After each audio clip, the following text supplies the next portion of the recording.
Salome, ჩვენ კი ბრუნდების სტუდიაში სტუმართან ერთად დღეს საღამოს 6 საათზე ხელნაწერთა ეროვნულ ცენტრში გაიმართება პროექტ მოქვის სახარების პრეზენტაცია და ჩვენი სტუმარია ხელნაწერთა ეროვნული ცენტრის დირექტორი ბუბა კუდავა. ბატონო ბუბა, მოგესალმებით, უღრმესი მადლობა სტუმრობისთვის. ძალიან მოკლედ რომ ვისაუბროთ სახარების ისტორიაზე და როგორ მოხდა ხელნაწერთა ეროვნულ ცენტრში ეს სახარება. ხელნაწერთა ეროვნულ ცენტრში ძალიან ბევრი ძალზე საინტერესო ხელნაწერია დაცული და მათ შორის კიდევ რაღაცა ნიშნებით გამოვარჩევთ განსაკუთრებულად მნიშვნელოვან ხელნაწერებს და აი ესეთი განსაკუთრებულად მნიშვნელოვანია სწორედ მოქვის სახარება, ბევრი სხვადასხვა ნიშნის გამო, მხატვრული, ისტორიული მნიშვნელობა მისი. იგი არის ძალიან უხვად ილუსტრირებული და ასახავს ქართული წიგნის მხატვრობის ერთ ძალიან საინტერესო ეტაპს და შეიძლება ითქვას, რომ რამდენიმე ასეთ სახარებასთან ერთად, როგორც არის თქვა გელათის სახარება, ჯურჯის სახარება, გამორჩეული მხატვრობის ნიმუშია.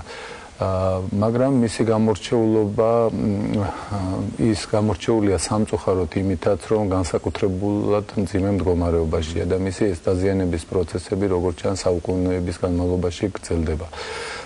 ის თავდაპირველად, როგორც ჩანს, გადაიწერა მოქვის ტაძარში, ეს გახლავთ დღევანდელი აფხაზეთის ტერიტორია, იქ იყო დაცული რაღაცა პერიოდი, შემდეგ როდის და რა ვითარებაში და რატომ არ ვიცით, მაგრამ მოხდა მარტვილის მონასტერში.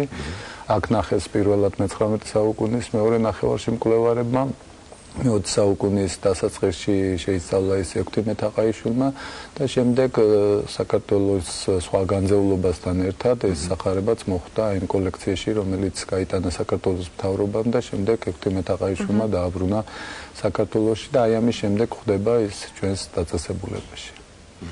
2010 წელს შეიქმნა საქველმოქმედო ჯგუფი, თუ შეიძლება ასე ვთქვათ, რომელიც მუშაობდნენ ამ სახარებას. რას გულისხმობდა ეს სამუშაო პროცესი? ცნობილია, რომ ექსპერტებიც იყვნენ ჩამოსულები, რომლებიც იკვლევდნენ. დიახ. გამომდინარე იქიდან, რომ ძალიან ცუდ მდგომარეობაში იყო, მაგრამ ძალიან რთული არის ესეთი ტიპის არესტავრაციო სამუშაოების ჩატარება.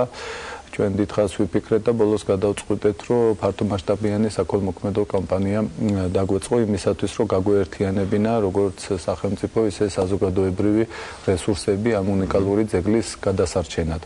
ჩვენ განათლებისა და მეცნიერების სამინისტროსა და კულტურისა და ძეგლთა სამინისტროს მხარდაჭერით მომამზადეთ პროექტი. ეს პროექტი დააფინანსა იუნესკომ. ეს ითვალისწინებდა პირველადი სამუშაოების ჩატარებას, დიაგნოსტიკას, უცხოელი სპეციალისტების ჩამოყვანას, იმისათვის, რომ გავიგოთ ზუსტად რა არის ჩასატარებელი და რა სჭირდება რა სამუშაოები ამ სახარებას და რამდენად დამაიმედებელია მდგომარეობა. ამას დაემატა კიდე საქველმოქმედო კამპანიების შედეგად მოძიებული თანხები და ამით შევძელით პირველადი ეტაპის ჩატარება, ეს გახლავთ ეს დიაგნოსტიკა და ამ ალბომის გამოცემა. უცხოელი დღეს არის სწორედ როგორც პრეზენტაცია არის ამ პირველადი შედეგების დიაგნოსტიკისა და ამ ალბომის პრეზენტაცია.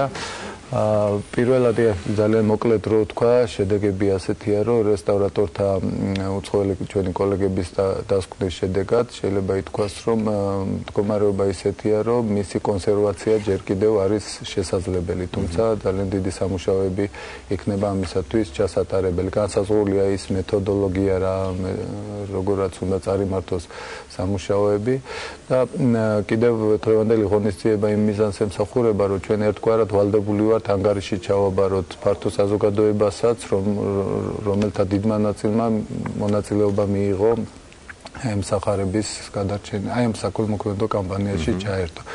ჩვენ რამდენჯერმე დიდი ღონისძიებები ჩავატარეთ, ერთი იყო საქველმოქმედო კონცერტი, მეორე იყო საქველმოქმედო აუქციონი. და ძალიან ბევრი ადამიანი მონაწილეობდა მაშინ. თავისუფალია თუ არა დასწრება დღევანდელ საღამოზე? რა თქმა უნდა, თავისუფალია. ჩვენ კიდევ ერთხელ ვიმეორებ, ვალდებულად თვლით თავს, რომ როგორც სახელმწიფო უწყებებს, ისე საზოგადოებას ჩავაბაროთ ანგარიში. უღრმესი მადლობა სტუმრობისთვის. მაყურებელს კიდევ ერთხელ შევახსენებ, ხელნაწერთა ეროვნული ცენტრის დირექტორი ბუბა კუდავა იყო იმედი სტილის სტუმარი. დღეს საღამოს 6 საათზე შეგიძლიათ მიბრძანდეთ ხელნაწერთა ეროვნულ ცენტრში და დაესწროთ ამ ალბომის პრეზენტაციას, რომელიც რამდენიმე წამის წინ ვიხილეთ. ამით დასრულებულია ჩვენი გადაცემა. პირდაპირ ეთერში იმედის დილა ხვალ დაბრუნდება იგივე არხზე, იგივე დროს.